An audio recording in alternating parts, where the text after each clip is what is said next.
ములుగు జిల్లాలో పెద్ద పులి సంచారం కలకలం సృష్టిస్తుంది. మంగపేట మండలం చుంచపల్లి వద్ద గోదావరి నది దాటి వచ్చిందని అటవీశాఖ అధికారులు అంటున్నారు.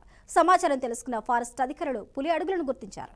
పులి పాదముద్రలు అనుసరించి మరులు లక్ష్మీ నరసింహస్వామి క్షేత్రం వైపు వెళ్లి ఉంటుందని అంచనాకొచ్చారు. చుంచుపల్లి, పాలిగూడెం, ఓడగూడెం, మల్లూరు, నీలాద్రిపేట, బాలన్నగూడెం పరిసర ప్రాంతాల ప్రజలను మైక్ అనౌన్స్మెంట్ ద్వారా అప్రమత్తం చేశారు. పులి ఎలాంటి హాని తలపెట్టదని అధికారులు చెబుతున్నారు.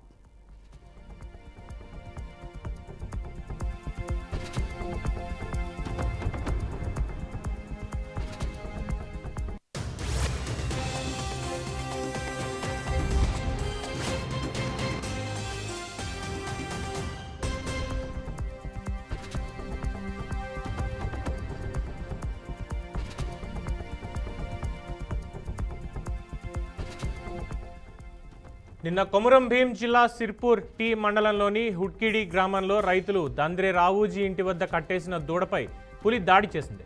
అటవీ అధికారులు అక్కడి పాదముద్రలను పులివేనని నిర్ధారించారు. అదే పులిని మధ్యాహ్నం 2 గంటల ప్రాంతంలో వేంపల్లి రైల్వే బ్రిడ్జ్ వద్ద, సాయంత్రం తెలంగాణ మహారాష్ట్ర సరిహద్దు మాకిడి రైల్వే క్యాబిన్ సమీపంలో రైలు పట్టాలు దాటుతుండగా గుర్తించారు.